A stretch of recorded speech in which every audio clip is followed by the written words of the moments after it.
আসসালামু আলাইকুম ভিউয়ার্স, আশা করি আপনারা ভালো আছেন।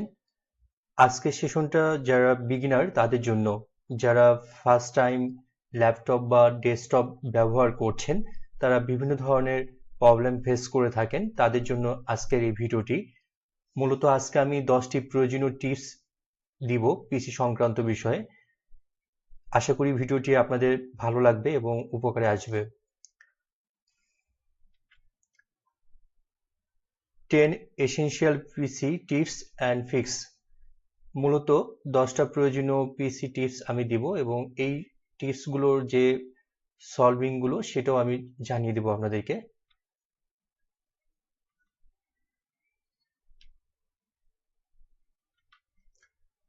প্রথমত যেটি প্রথম প্রশ্ন এবং কোশ্চেন হয়ে থাকে সেটি হচ্ছে যে আমার কম্পিউটার কেন স্লো বা আমার ডেস্কটপ কেন slow, why is my computer slow.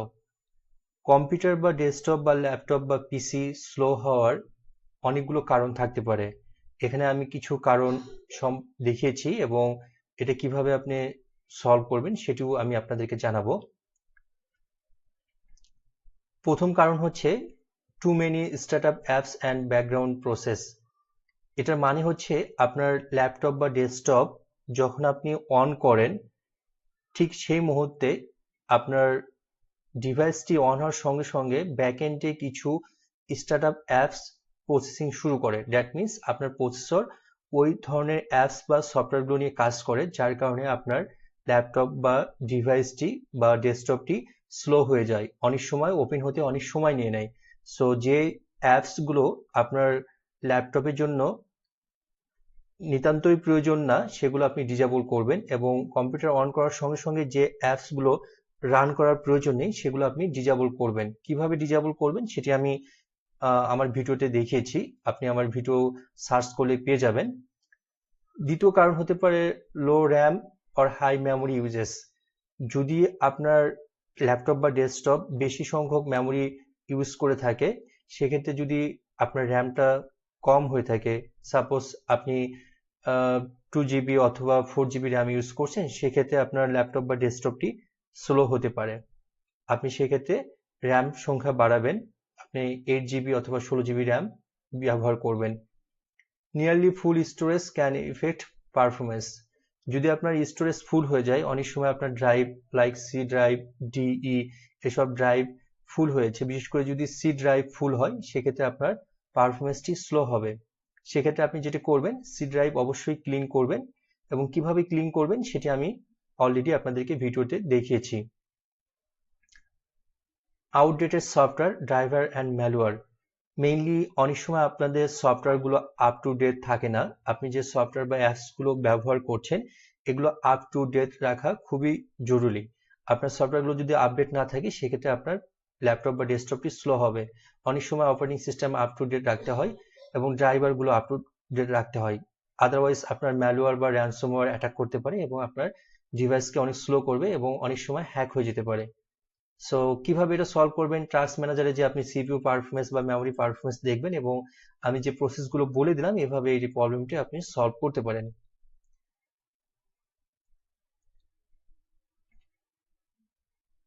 আপনার দ্বিতীয় যে সমস্যা স্টোরেজ ফুল, অনেক সময় অনেকের কোশ্চেন থাকে যে সি ড্রাইভ ফুল আমি কি করব। অনেক সময় অনেক সফটওয়্যার ইনস্টল করতে গেলে প্রবলেম তৈরি হয় এবং বিশেষ করে ল্যাপটপ বা ডেস্কটপ স্লো হয়ে যায়। সেক্ষেত্রে আপনার সি ড্রাইভটি আপনি সবসময় ক্লিন রাখবেন এবং চেষ্টা করবেন সি ড্রাইভটা কম ইউজ করার জন্য। দ্যাট মিনস আপনার সি ড্রাইভে ডেটা বা ইনফরমেশন কম রাখবেন আপনি। সেক্ষেত্রে আপনি যেটা করবেন, check this PC storage uses, use setting system storage, turn on storage sense of temporary files. Temporary যে ফাইলগুলো আছে সেগুলো অবশ্যই ডিলিট করবেন। Review large file, download and unused ফাইলগুলো আপনি ডিলিট করবেন। আর যেগুলো ইম্পর্টেন্ট ফাইল অবশ্যই সেগুলো আপনি ডিলিট করবেন না, এটা আপনি ব্যাকআপ রাখবেন, আদারওয়াইজ ডিলিট হয়ে গেলে আপনি এটা অনেক কিছু ডকুমেন্ট মিসিং হয়ে যাবে।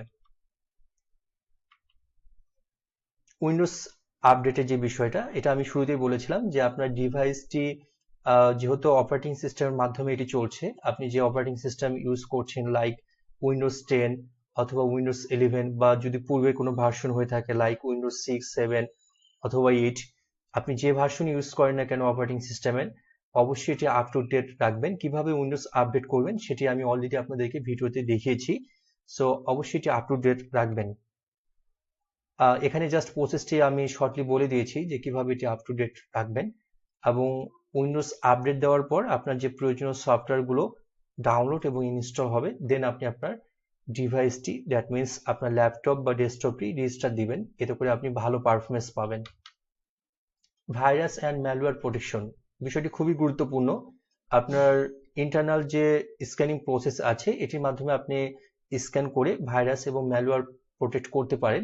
দ্যাট মিনস আপনি আপনার ডিভাইসকে কুইক স্ক্যান এবং ফুল স্ক্যান দিতে পারেন, এবং এই স্ক্যানিং এর মাধ্যমে আপনি ভাইরাস থেকে সুরক্ষিত থাকবেন। এবং বিভিন্ন থ্রেড থাকবে, থ্রেডগুলো ওনারা ডিটেক্ট করবে, মানে ইন্টারনাল প্রসেসিং এ আপনার ভাইরাসগুলো ডিটেক্ট হবে এবং এটি রিমুভিং প্রসেসও আছে, অটোমেটিকলি রিমুভ হয়ে যাবে। সো সেটি কিভাবে করবেন সেটি আমি ভিডিওতে দেখিয়েছি, এখানে জাস্ট প্রসেসটি বলা আছে। আপনি চাইলে কুইক স্ক্যান এবং শর্ট স্ক্যান করতে পারেন, আপনার ফুল স্ক্যানও করার সুযোগ আছে। মেইনলি আরেকটি বিষয় হচ্ছে এসএসডি এবং এসএসডি, এই দুটো বিষয় হচ্ছে আপনার এটা একটা মেমোরি, মূলত হার্ড ডিস্ক ড্রাইভ। এবং এসএসডি এবং এসএসডির মেইন পার্থক্য হচ্ছে একটা হচ্ছে স্লো প্রসেসে কাজ করে এবং একটা হচ্ছে ফাস্টার। এখানে আমি পার্থক্যটা এখানে দেখিয়েছি। একটা হচ্ছে ফাস্টার, silent and generally more responsive, and আরেকটা হচ্ছে mechanical storage, open sipper and per GB. So SSD এবং এসএসডি যদি আমি বলি যে কোনটা ব্যবহার করবেন, অবশ্যই আমি এসএসডি সাজেস্ট করব। যদিও বা এটা একটু ব্যয়বহুল, বাট ভালো পারফরমেন্সের জন্য এসএসডিটা ব্যবহার করতে পারেন, এসএসডির পারফরমেন্সটা বেশি ভালো হবে। র্যামের যে বিষয়টি আমি বলেছিলাম যে র্যাম কি, র্যামের ফুল ফর্ম হচ্ছে র্যান্ডম অ্যাক্সেস মেমোরি। এটি আপনার এটা মেমোরি, মূলত আপনি যখন আপনার অপারেটিং সিস্টেম সহ যাবতীয় যে সফটওয়্যারগুলো রান করছেন, সেটি মূলত আপনার যে মেমোরিতে সংরক্ষিত থাকে সেটি হচ্ছে র্যাম। এটি টেম্পোরারি মেমোরি, মানে আপনি আপনার ডেস্কটপ বা ল্যাপটপটি বন্ধ করার পর এই মেমোরি থেকে ডাটাগুলো মুছে যায়। সো র্যামের পারফরমেন্সটা আপনি কিভাবে দেখবেন সেটি এখানে বলা আছে। ভালো পারফরমেন্সের জন্য অবশ্যই আপনি 8 GB র্যামটা ব্যবহার করতে পারেন মিনিমাম। অনেকের 4 GB র্যাম আছে, সেক্ষেত্রে আপনি এটা ইনক্রিজ করে 8 GB তে কনভার্ট করতে পারেন, এক্ষেত্রে আপনি ভালো পারফরমেন্স পাবেন। অনেক ক্ষেত্রে যারা নতুন ইউজার, সেক্ষেত্রে তারা অনেক সময় ওয়াইফাই প্রবলেম এর সম্মুখীন হয়ে থাকে। ওয়াইফাই ডিভাইস কানেক্ট করা বা ওয়াইফাই কানেক্ট করা বা নেটওয়ার্ক ইস্যু তৈরি হয় অনেক ক্ষেত্রে, সেটা ডেস্কটপ বা ল্যাপটপ উভয় ক্ষেত্রে হয়ে থাকে। কিভাবে আপনি ওয়াইফাই এনেবল করবেন, এয়ারপ্লেন মোড যেটা ল্যাপটপে আছে এটা কিভাবে এনেবল এবং ডিসেবল করবেন, ডিসকানেক্ট এবং রিকানেক্ট কিভাবে করবেন, restart router and PC, forget network কিভাবে করবেন, এই বিষয়গুলো একটু লক্ষ্য রাখবেন। সেটি আমি স্টেপ বাই স্টেপ আপনাদেরকে ভিডিওতে দেখিয়েছি।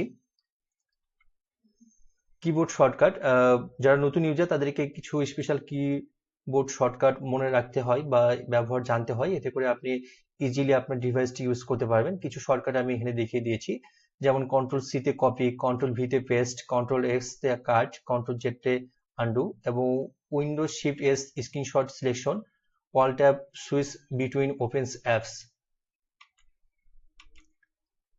হাউ টু টেক স্ক্রিনশট, অনেক সময় আমরা আপনাদের যে মেইনলি যে কোশ্চেন থাকে যে কিভাবে আমরা স্ক্রিনশট দিব ল্যাপটপ বা ডেস্কটপের ক্ষেত্রে, উভয়ের ক্ষেত্রে, সেক্ষেত্রে কিভাবে স্ক্রিনশট দিবেন সেটার কিছু প্রসেস আমি দেখিয়েছি। উইন্ডোজ শিফট প্লাস এস দিয়ে স্ক্রিনশট নেওয়া যায়, এখানে সিলেক্ট এরিয়া দিতে হয়। প্রিন্ট স্ক্রিন, যেটা আপনার কিবোর্ডে আছে এবং ল্যাপটপ বা ডেস্কটপ উভয় কিবোর্ডে আছে। এবং আরো কিছু টুলস আছে, স্নিপিং টুলস সহ কিভাবে আপনি স্ক্রিনশট দিবেন, এখানে কিছু টুলস এর কথা বলা আছে। কিভাবে আপনি ওয়ার্ড ফাইল থেকে পিডিএফ ফাইল করবেন, সেটাও একটা মেইনলি প্রবলেম হয়ে থাকে। যারা অনেক সময় আমরা নতুন মাইক্রোসফট অফিস ব্যবহার করি, কিভাবে আমরা ফাইল সেভ করব, ওয়ার্ড ফাইল করব না পিডিএফ এ সেভ করব, সেটি কিভাবে করবেন সেটি আমি একটা ভিডিওতে অলরেডি দেখিয়েছি, এবং এখানে জাস্ট আমি আপনাদের প্রসেসটা বলে দিচ্ছি। ওয়ার্ড থেকে সেভ অ্যাজ থেকে পিডিএফ, এবং প্রিন্ট করবেন কিভাবে সেটিও বলা আছে ভিডিওতে। সো আপনারা ভিডিওটি দেখে নিতে পারেন। সো আরো যদি কিছু কোশ্চেন থাকে আপনারা কমেন্টে করে কোশ্চেনগুলো জানাতে পারেন, এবং কি ধরনের প্রবলেম আপনারা ফেস করছেন সেগুলো আপনারা কমেন্টে জানাতে পারেন। আমি চেষ্টা করব এই প্রবলেমগুলোর সলভিং করার এবং এই রিলেটেড ভিডিও তৈরি করার। আশা করি ভিডিওটি আপনাদেরকে হেল্প করবে। Thank you. ভিডিওটি যদি ভালো লেগে থাকে অবশ্যই চ্যানেলটি লাইক অ্যান্ড সাবস্ক্রাইব করবেন এবং কম্পিউটার রিলেটেড টিপস ট্রিক্স পেতে হেল্প করবে আপনাকে। এবং আমি আমার এই চ্যানেলে কম্পিউটার রিলেটেড বিভিন্ন ধরনের প্রবলেম সলভিং আমি এখানে দিব। আশা করি ভিডিওটি আপনাদের উপকারে আসবে। ধন্যবাদ।